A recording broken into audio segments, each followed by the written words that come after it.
500 million pounds of copper vanished from one island in Lake Superior. Miners dug it up 7,000 years ago, then it disappeared, not lost in a fire, not melted by accident. Gone from the historical record almost completely. Here is the strange part: less than 1% of that copper has ever turned up again. No smelting furnace explains it. No known trade route fully explains it. Something moved 500 million pounds of raw metal across an entire continent, using no wheels, no roads, and no writing, and left behind almost no proof of the journey.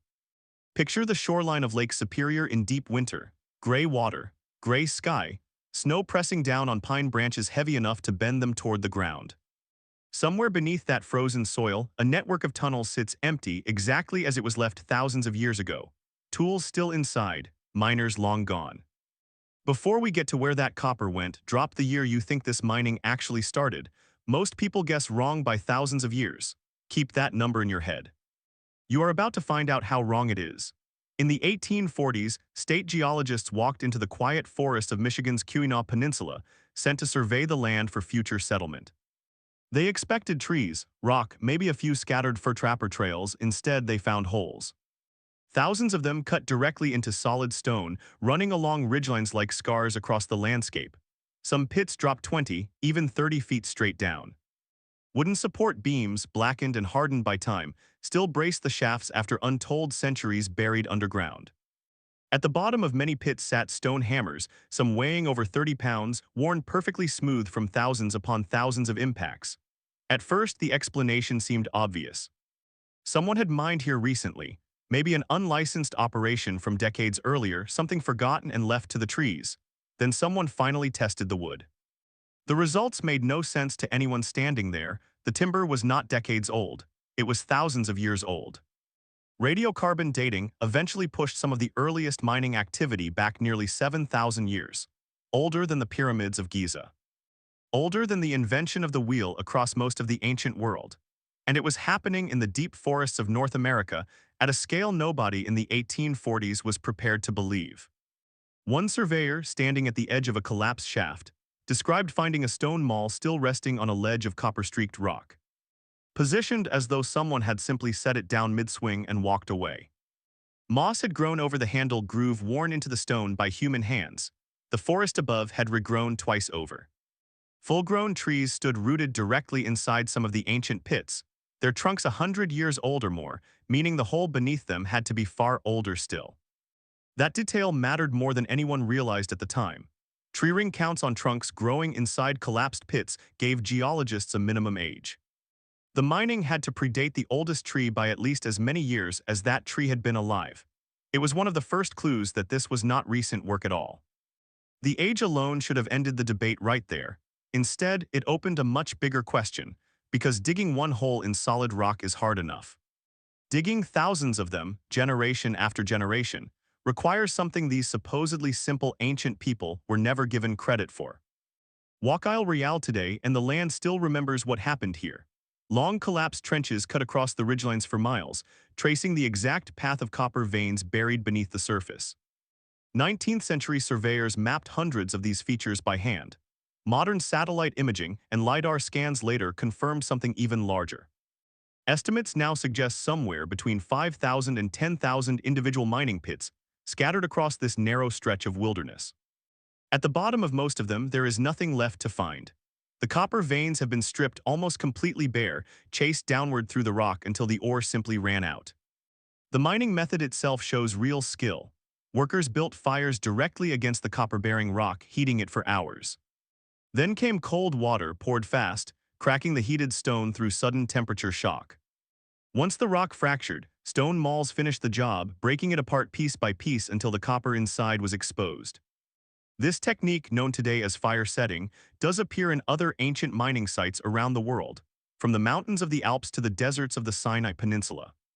But nowhere else does it appear this early, at this density, this far removed from any known Bronze Age or Copper Age civilization with cities, writing, or centralized government. Imagine standing at one of these pits in the summer heat thousands of years ago, smoke rising off a fire built directly against the rock wall, sweat and soot on bare skin. The sudden hiss and crack when cold water hit the heated stone, loud enough to echo across the ridge. Then the steady rhythm of stone striking stone, hour after hour, day after day, until a single vein of copper finally broke free from the surrounding rock. Multiply that scene by thousands of pits, across thousands of years, and the scale becomes almost impossible to hold in your head. So the how of this mining operation finally had an answer. The where did not, because if this much copper came out of the ground over thousands of years, someone still has to explain what happened to almost all of it. For over a century, most of what anyone knew about these pits came from shovel and notebook.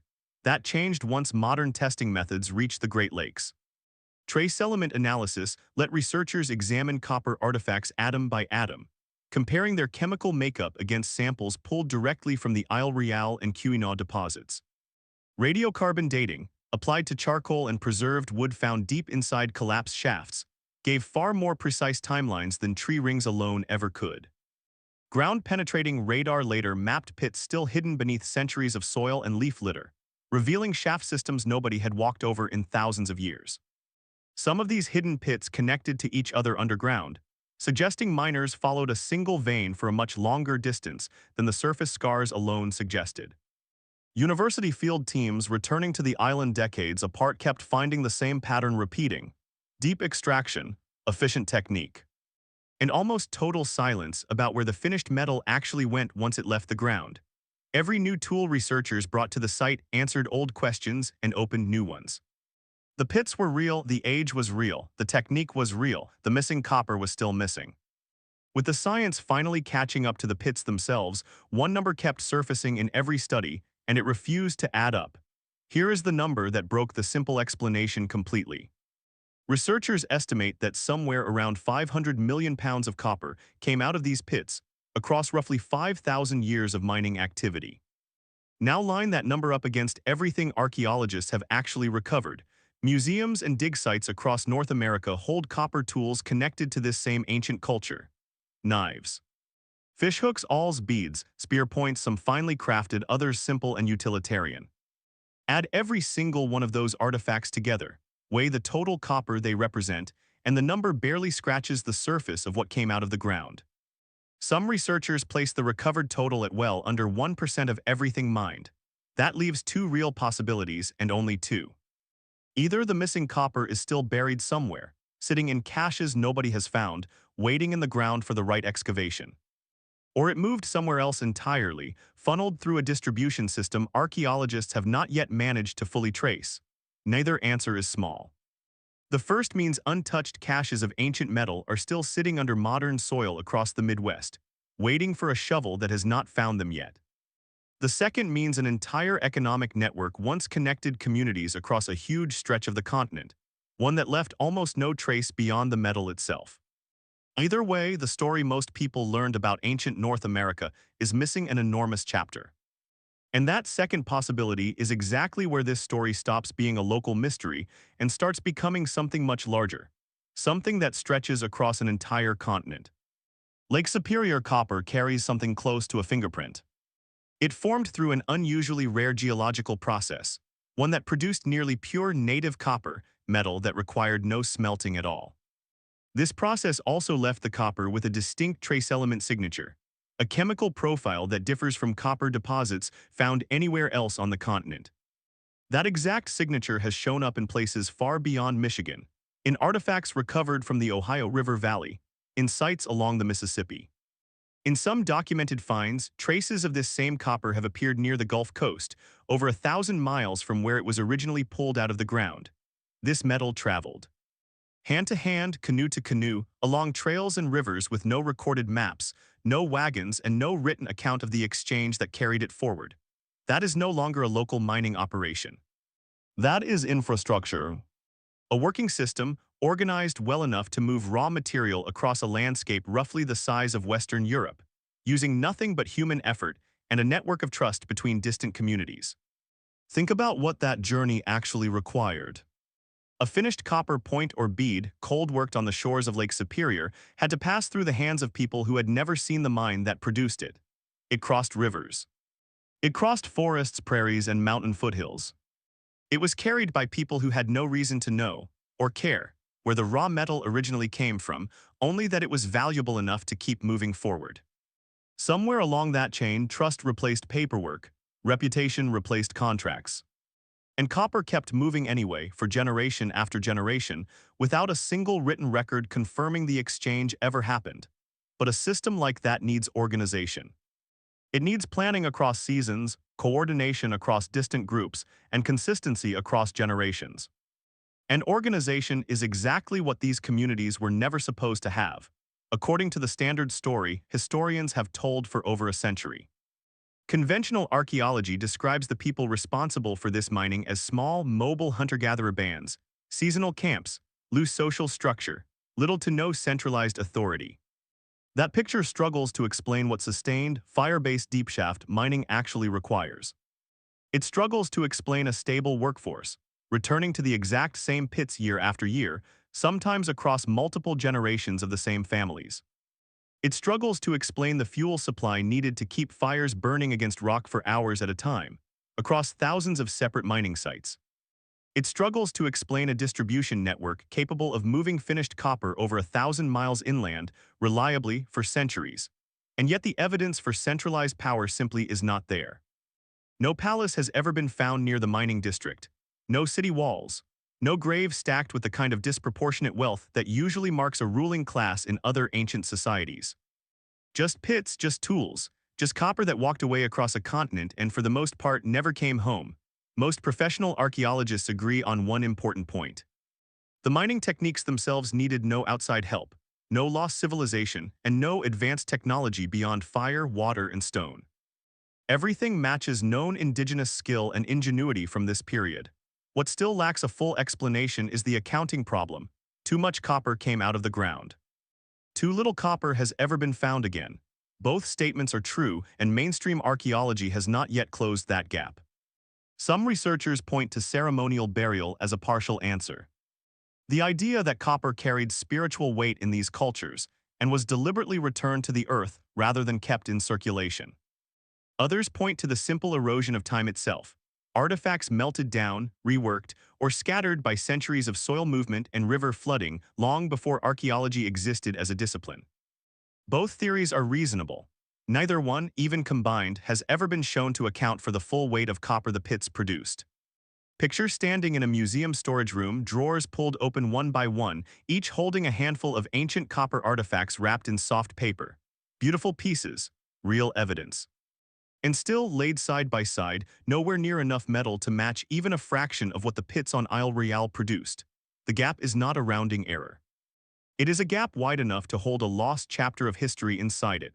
And the deeper researchers dig into that unresolved math, the larger and stranger this entire mystery becomes.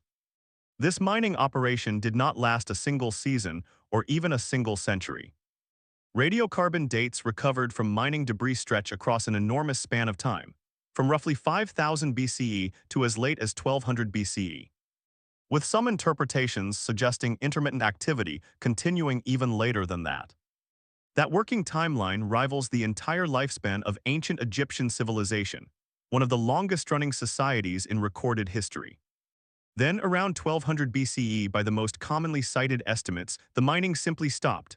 Not gradually, not with a slow decline visible in the archaeological layers.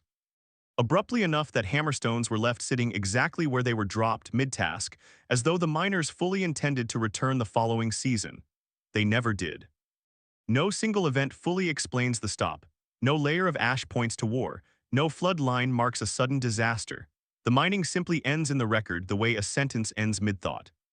Some researchers have pointed to shifting climate patterns around that period, changes that may have disrupted travel routes or seasonal patterns the mining calendar depended on. Others suggest cultural or spiritual shifts researchers can only guess at from artifacts alone, changes in belief that made continued extraction less important than it once was. Neither explanation has ever been confirmed. Both remain guesses standing in the space where a real answer should be.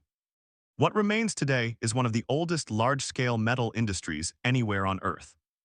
A civilization-level achievement built without bronze tools, without a system of writing, and without permanent cities in any traditional sense. Run for thousands of years by people history has consistently underestimated. The pits outlasted the culture that dug them, the copper outlasted the trade routes that carried it, and the questions outlasted everyone who might have answered them. Somewhere across this continent, buried under farmland, forest, or riverbank sediment that has never been excavated, most of that missing copper is likely still sitting exactly where it was left. Completely unaccounted for. Picture a farmer's field in Ohio, a construction site in Illinois, a riverbank in Missouri. Any one of them could be sitting on top of copper that traveled 1,000 miles from a Lake Superior mine shaft. Carried by hands that vanished from history long before anyone thought to write their story down. And the strangest part of this entire story is that the people responsible left almost nothing behind to explain where that copper truly ended up. Or why an operation that ran for thousands of years came to such a sudden, unfinished stop. Every hammerstone left in place, every shaft abandoned mid-dig. A civilization that built one of the oldest metal industries on Earth, and then simply stepped away from it without a single word of explanation. If you think you know where that missing copper ended up, put your theory in the comments below. I read every single one.